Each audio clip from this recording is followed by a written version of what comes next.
it's your girl Jemmye, and welcome back to my channel.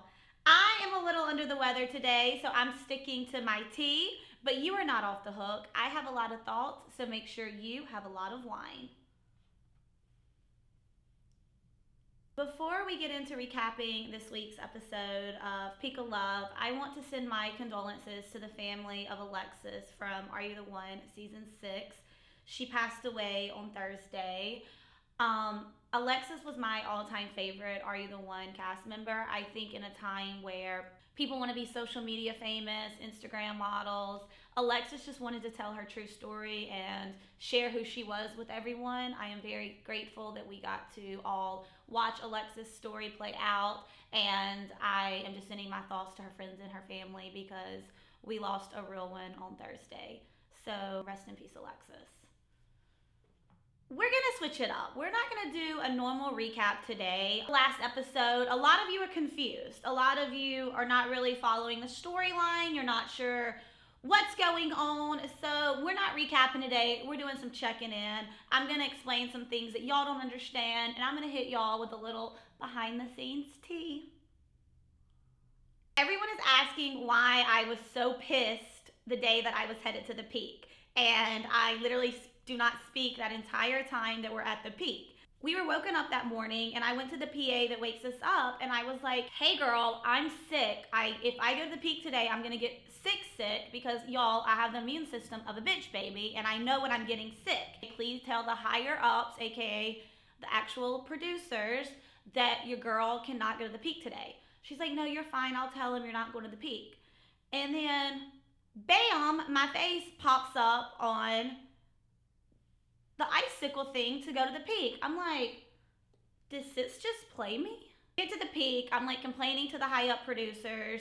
They had no knowledge of me being sick, so it was not their fault. Shout out to them because I do love them.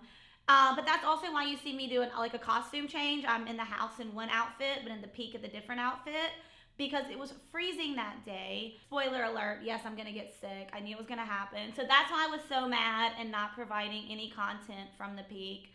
Also, I really didn't care about Ryan's situation or his ex. I didn't want to be there. It is what it is. But his ex arrives. Oh, I need some tea for this. And as soon as Magdalena arrives on the peak in all of her hotness, because this girl is as hot in real life as she is on your TV screens, Romeo like hugs her and he's like, hi, it's good to see you. And I'm like, good to see you? You don't say that to someone you've never met. Like when all of us showed up on the peak, Romeo's like, hey, nice to meet you. To Mac, he was like, hey, good to see you. How you been? Me and Lademi are like, what in the hell is going on? So Romeo makes the comment, and it was edited out, but I remember what he said word for word. He was like, y'all, this is my MySpace crush, Magdalena. And we're all like, wait, is this Romeo's ex or Ryan's ex? When I hear the word crush, I think, oh, someone that you're crushing on now Instagram, then MySpace. I was like, maybe he had never met her until then. I don't know all the details. So we get to the house, and Magdalena moves into the room that I'm in. She's probably been in the house for a total of an hour and a half. When I ask her, I'm like, girl, like, what was Romeo talking about? MySpace crush? Like, I'm confused. She proceeds to tell me that her and Romeo had, in fact, went on a few dates. Sis, so you're here with Ryan when you could be with Romeo? That's when I knew, like, Magdalena might be a pretty girl, but I don't know if she's very smart, because who would want that when you could have that? But she also said that Romeo, and anyone that knows Soho House in LA and New York is going to love this.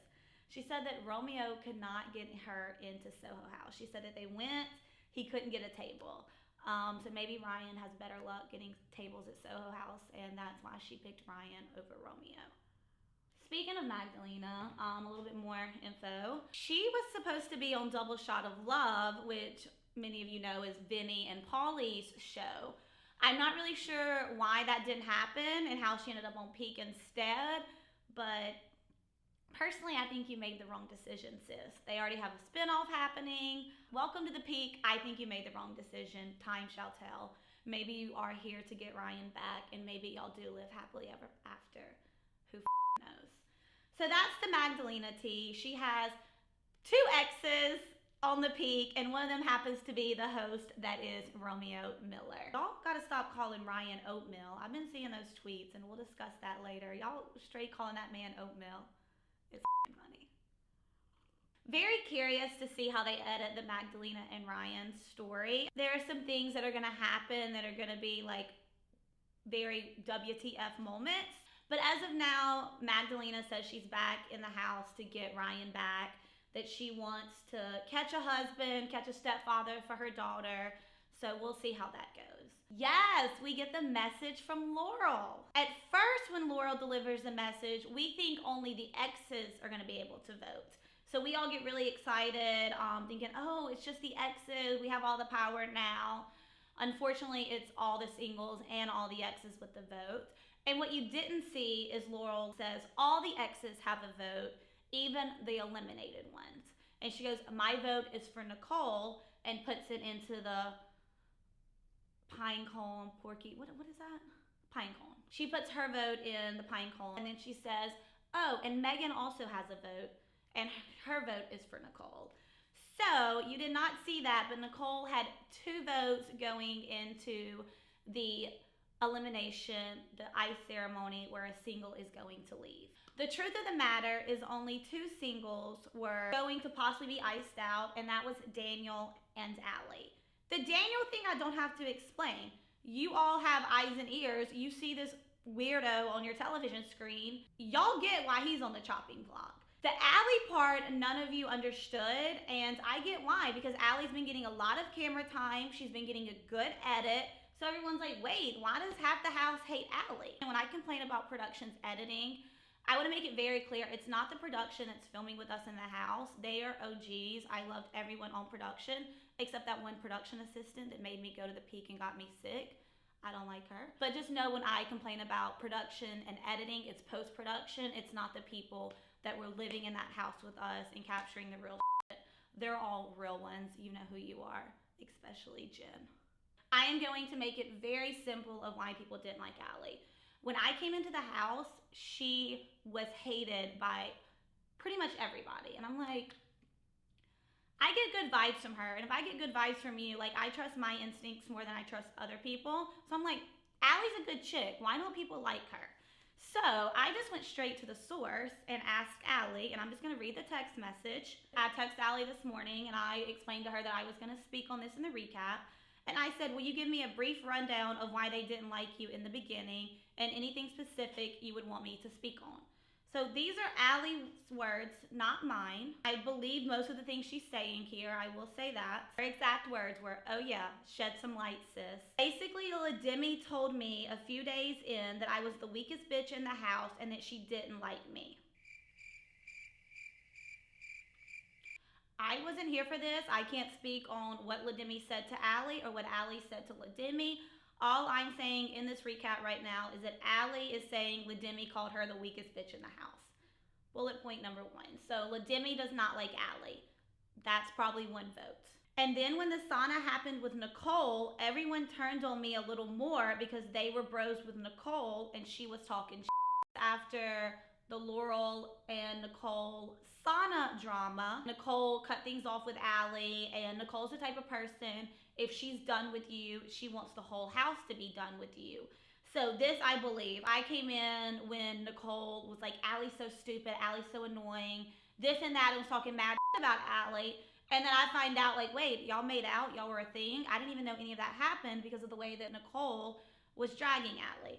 So that I can confirm. I did hear Nicole talk about Allie numerous times. And then, she capitalized then, y'all. I called Ryan out for being two-faced and leading T on. But also T looked into him getting to know her way too much and made something out of nothing. And when I called him out, she turned on me. I guess Ryan was leading Tierney on. She thought it was going somewhere. Allie overheard Ryan saying he wasn't interested.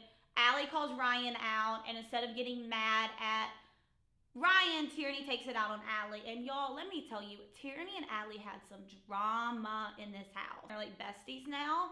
But in that house, y'all, and I'm gonna tell a little story. When I first got in the house, The first thing I noticed was the Tierney and Allie enemy situation. They hated each other. Tierney talked mad about Allie. Allie talked mad about Tierney. I didn't really believe either one of them. I was like, both of you are exaggerating for the benefit of your own story. Tierney is known to kind of still wine in the house. A fun fact about her. Tierney picks up Allie's wine glass. Allie turns around and catches Tierney with the wine glass. Tries to take it from her. Tierney does like this to Allie just to like stop her from taking the wine glass. I did not think it was aggressive. It's just Tierney taking control. Long story short, Tierney has nails. She scratched Allie, and Allie walked around the house for the next week complaining about Tierney hurting her. So I get why people were annoyed with Allie, because Allie would take something and run with it to the extreme. I mean, y'all see me literally in this episode. She's trying to have a conversation with me about Niall, and I just walk away mid-conversation. This girl is talking, and I just walk away. I love Allie. She does talk about things a little too much. But the Tierney and Allie drama, y'all miss so much because they hated each other and was at each other's throats all day, every day. Then Niall shows up. We saw it was a tug of war over him. So that's just adding fuel to Tierney's fire. I'm not saying Tierney's right. I'm not saying Allie's right. I'm just laying out both sides for y'all. You can tell me who you think's right. Marlon got mad at me because I was flirting with him, but then kicked him out of my fort because I wanted to sleep in it with Megan. So I guess when Megan was still there, Marlon and Allie were flirting, and Marlon felt that Allie led him on. And then Sydney didn't like me because of T. So I guess, Sydney, the houseplant, is a follower. She's closer with T than Allie, obviously the Nicole situation. So she chose not to like Allie based on other people's opinions. When you're in this type of house and that many people are against you, it's going to start getting to your head. So I understand Allie's kind of losing it comment that Adore made. Here's the thing. I come in the house. I see the way they're treating Allie. I don't really like it. This girl has a lot of potential. I like her. These people are not treating her the way that she deserves to be treated. When it comes to the ice ceremony, and I realize it is going to be close between Daniel and Allie, I do what I do best. I go into full campaign mode. I count the votes, change the votes, change the votes, change the votes. Because here's the thing. One, I liked Allie more than Daniel. I thought she deserves to be there more than him because she was genuine and making connections. Daniel is a certified weirdo. I don't want to live in the house with a potential psychopath. Number two, it is a dating show. And on a show like this, you have to think out for yourself. What is best for me? And let's take a moment and reflect on what's best for Jemmye. Is it A, keeping Daniel around? Am I going to be interested in any of his weird ass exes? No. We see the type of material he brings to the peak. Houseplants. Now let's think about Allie. Would I possibly be interested in one of Allie's exes? Ding, ding, ding. The answer is yes. Allie's a pretty girl. You know she has some hot ass exes. She keeps talking about this Cuban guy that's her ex that could show up. Anyone that knows me know that Cuban men are my favorite men. So yes, part of the reason I wanted to keep Allie around was for my own gain. That's the game of politics. You keep the people around that are gonna be an advantage to you, and Allie was an advantage to me. Thank God we kept Allie in that house. I was gonna be pissed if these losers kept Daniel. They don't understand this game, because it is a game. I know it's a TV show, but it's also a game where you're playing a game. Anytime someone's eliminated, it's a game. And I thought it was ridiculous that Daniel did not collect all the votes. Okay, I'm done ranting about that. I was like getting heated. I need something in my throat. Okay, take a deep breath, sis. I did tell Allie I was going to drag her for wearing that prom dress to elimination. She was convinced she was getting iced out. I told her, you are fine. I've counted the votes.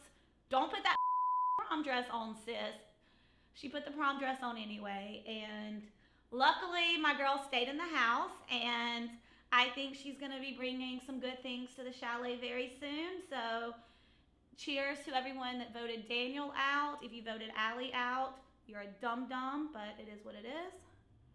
The conversations that Romeo had with the couples made no sense. A lot of you are asking about me and Marlon because we say at the ice ceremony that we have decided just to be friends. We had a conversation and I just kind of realized we're never going to give each other what we want. Like, I don't think I could ever fully be faithful to him. I don't think he could ever fully be faithful to me. And it's like, why ruin a friendship that you've had for 14, 15, 16, 17, 18, now 7, because it is 2020, 7 years. Why ruin a friendship for a potential relationship? It's just not worth it. He deep down doesn't know what he wants. I deep down don't know what I want.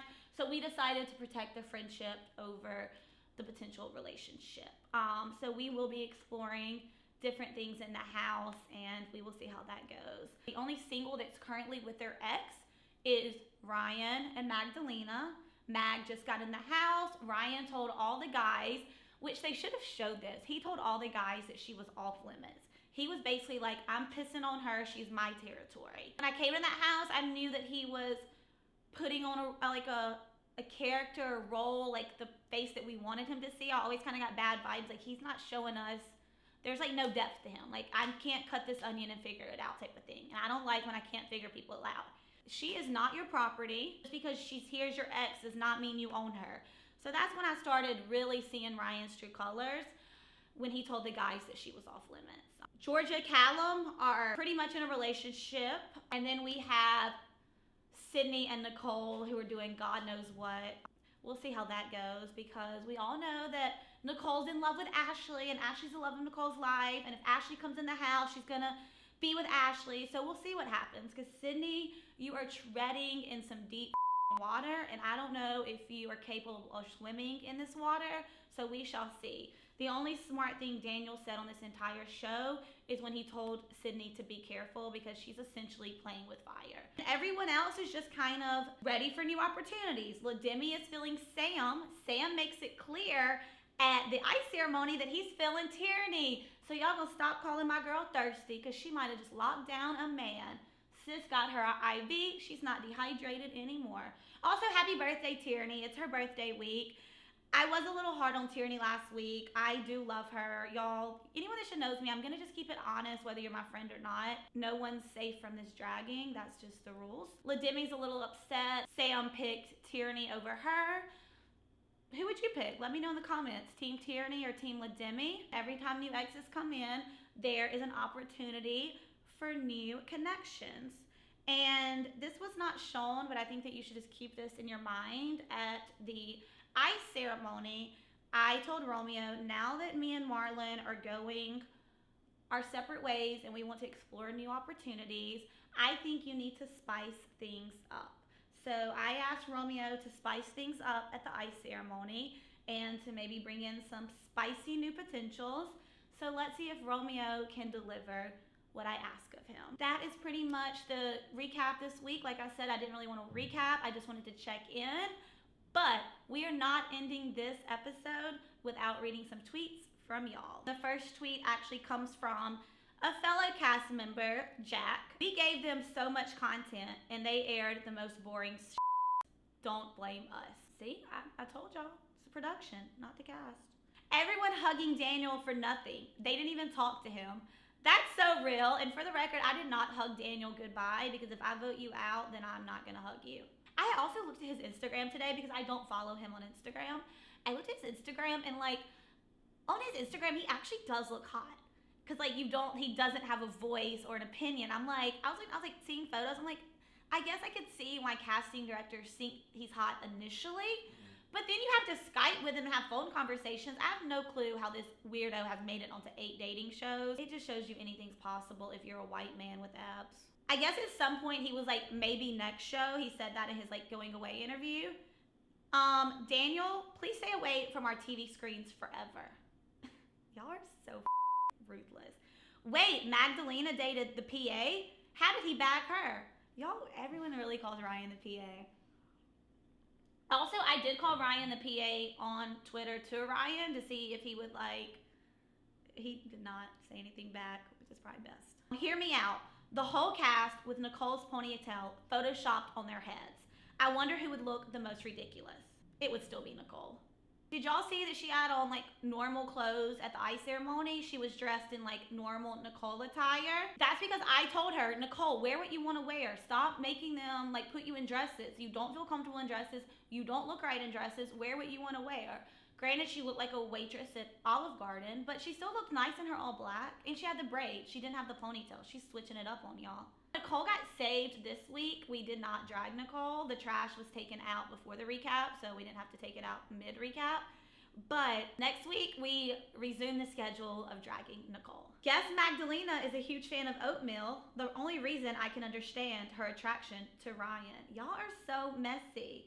And then I'm going to end it with this. Production is at storytelling this season. Couples breaking it off with no explanation. Suddenly everyone hates Allie and wants her out.